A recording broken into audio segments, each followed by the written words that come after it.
नमस्कार। गायत्री स्नातकोत्तर कॉलेज सांचौर की ऑनलाइन क्लास में आपका स्वागत है।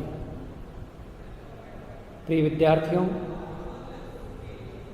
आज हम दिल्ली सल्तनत के पतन के कारणों के बारे में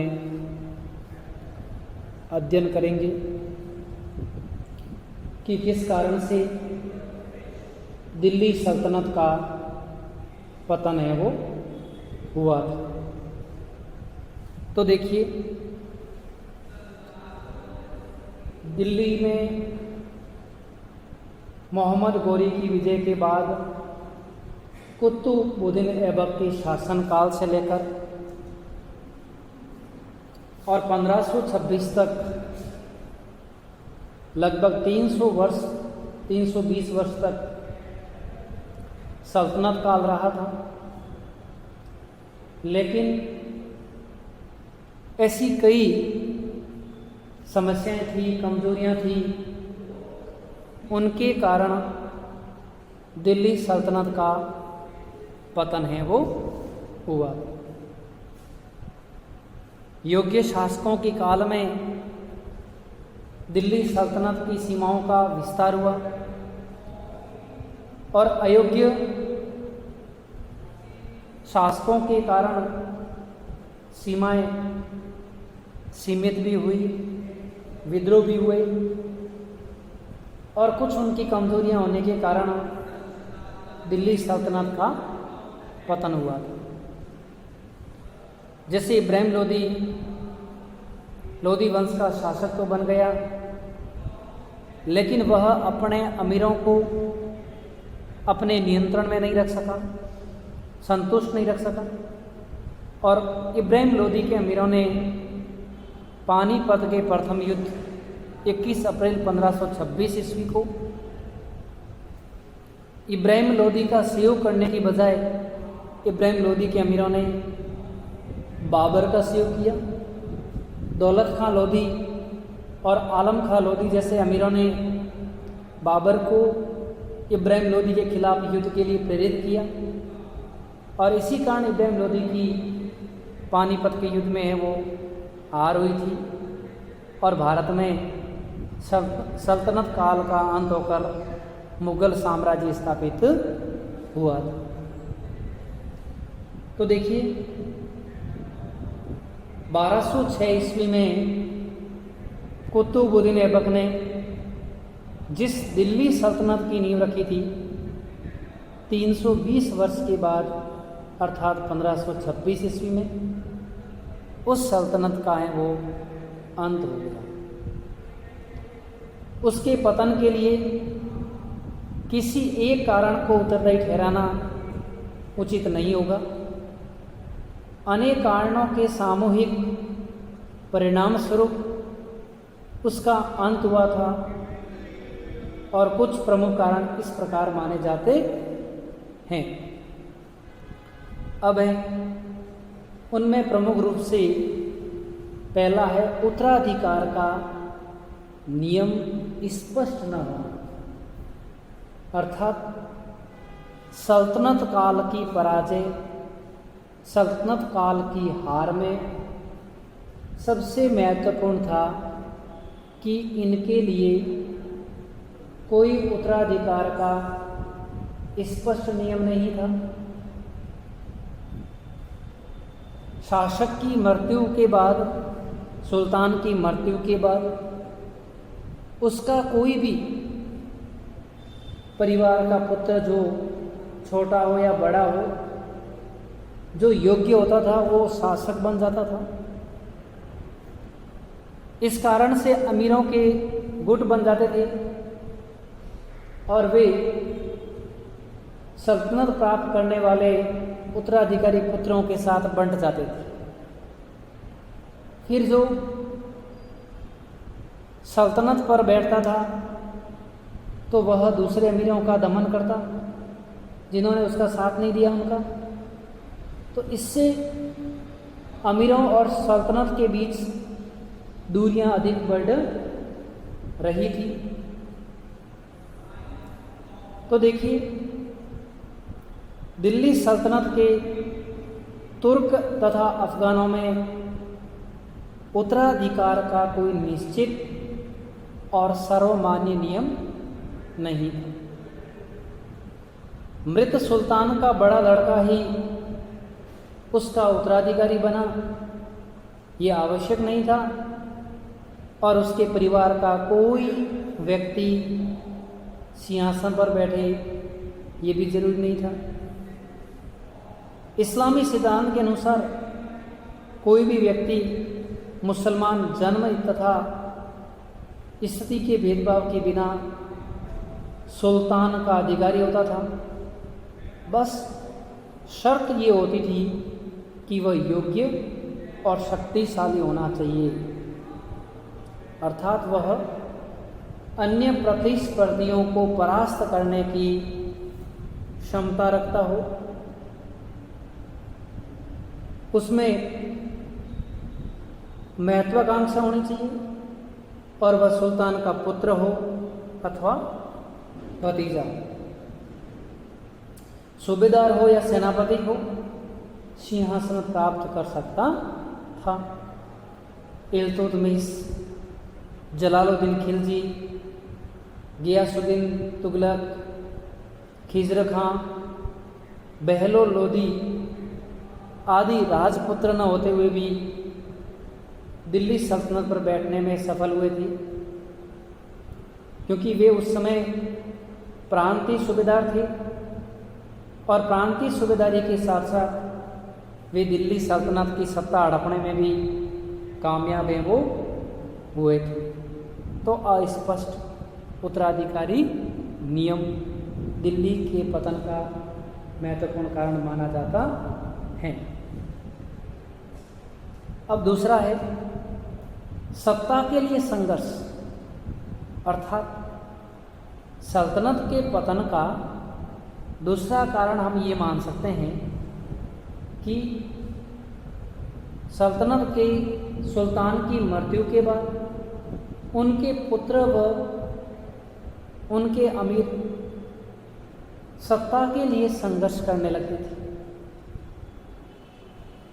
ताज और अमीरों के मध्य प्रशासन के सभी अधिकार अपने हाथ में रखने के लिए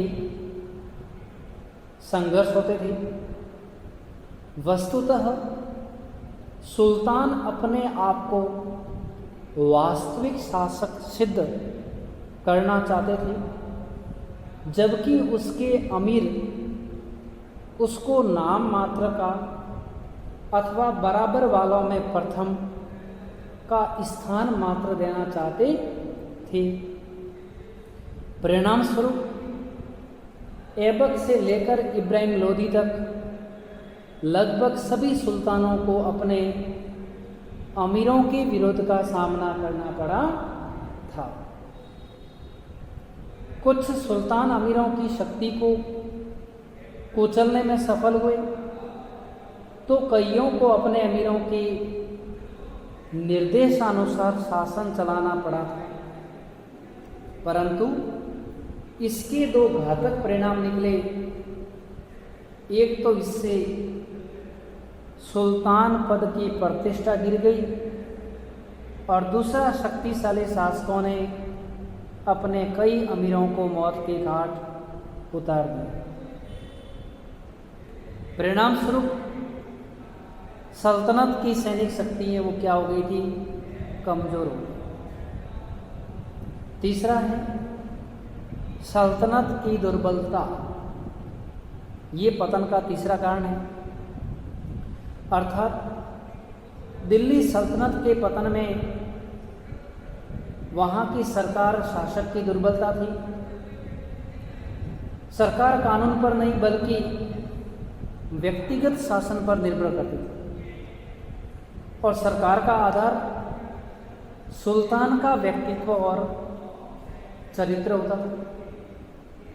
एक सुयोग्य, पराक्रमी एवं बुद्धिमान शासक का उत्तराधिकारी भी अपने पूर्व अधिकारी जैसा गुण संपन्न होगा, इस बात का भरोसा नहीं किया जा सकता था। अर्थात ऐसे कोई स्पष्ट सरकार चलाने के नियम नहीं थे। वो नियम सुल्तान की इच्छा पर निर्भर करते थे। मध्ययुगीन इतिहास से इसके विपरीत जानकारी मिलती है और प्राय ऐसा देखा गया था कि शक्तिशाली सुल्तानों के उत्तराधिकारी दुर्बल सिद्ध हुए, क्योंकि उनको राजमहलों की भोग विलास के वातावरण में पोषित किया गया था और सल्तनत काल में शासकों को अपने अमीरों और पड़ोसी राज्यों से निरंतर संघर्ष करना पड़ा। और इस संघर्षपूर्ण स्थिति में अयोग्य व्यक्तियों का सिंहासन पर बने रहना सल्तनत के विनाश का कारण बना था, जो दिल्ली सल्तनत की दुर्बलता को दर्शाता है। अब है दास प्रथा। तो सल्तनत की स्थापना और उसके सुदृढ़ीकरण में दास प्रथा ने एक महत्वपूर्ण भूमिका अदा की थी और कुतुबुद्दीन ऐबक, इल्तुतमिश तथा बलबन जैसे योग्य शासक भी इन दास प्रथा को रोक नहीं पाए थे और इनके काल में दासों का प्रभाव बढ़ गया था और दासों के अत्यधिक प्रभाव के कारण अमीरों व सल्तनत के बीच में मनमुटाव होने लगे और इसके कारण से सल्तनत का तेजी से पतन होना है वो शुरू हो गया था, क्योंकि ऐबक भी एक दास था, इल्तुतमिश भी दास था और बलबन भी क्या था, दास। और दास होते हुए भी इन्होंने दिल्ली सल्तनत को प्राप्त कर लिया था। खलजियों के शासनकाल में मलिक काफूर और खुसरो जैसे योग्य दास हुए, परंतु उनमें स्वामी भक्ति का सर्वथा अभाव था।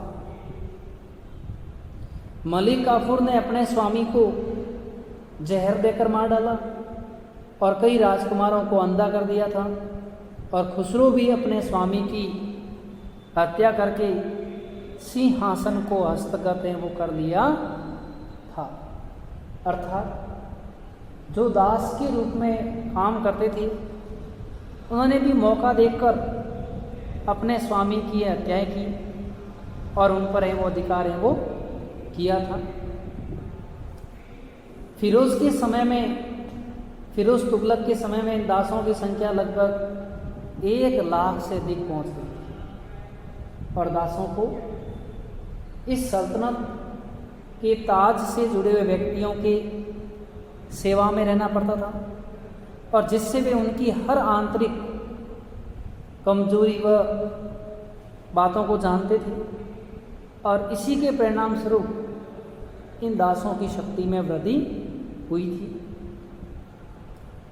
उन सभी को युद्ध तथा शासन की उचित शिक्षा तो नहीं मिल पाई, परंतु शासक के दास होने के नाते उन्हें पर्याप्त धन और अवकाश मिल जाता था और इस धन और अवकाश से ये दासत्व के जीवन से मुक्त होकर आमोद प्रमोद और विलासी जीवन यापन करते थे। अब इन दासों का एक ही काम रह गया था, षड्यंत्र रचना और कुचक्र रचना और सल्तनत को सत्ता से है वो गिराना। तुगलक वंश के पतन में इस दास प्रथा का महत्वपूर्ण स्थान है वो रहा था। अब है 5वां, स्थायी सेना का अभाव। तो देखिए, दिल्ली के अधिकांश सुल्तानों के पास स्थायी सेना का अभाव था। अलाउद्दीन खिलजी ने इसकी आवश्यकता और महत्व का अनुभव कर स्थायी सेना की नींव रखी थी परंतु उसके उत्तराधिकारियों ने जानबूझकर इस संगठन को छिन्न भिन्न हो जाने दिया।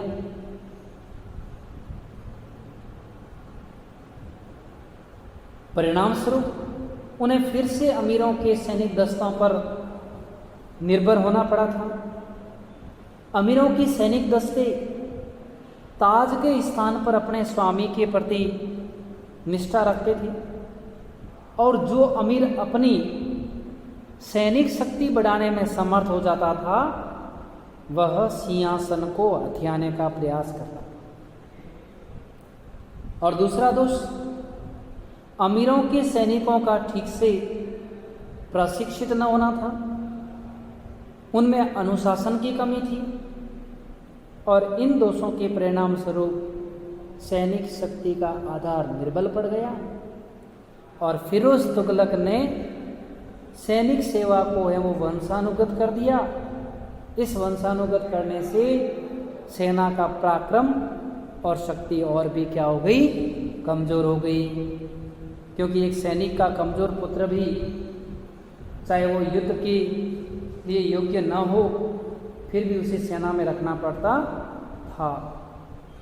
अर्थात अब सेना में पहले जैसा उत्साह, अनुभव और जी जान से लड़ने की प्रवृत्ति भी है वो समाप्त हो गई थी और सेना में अयोग्य व्यक्ति प्रवेश कर गए थे। बुजुर्ग व्यक्तियों का जमावड़ा हो गया था जो किसी भी तरीके से सेना के लिए अच्छे हैं वो नहीं थे। अगला है साम्राज्य का विस्तार होना।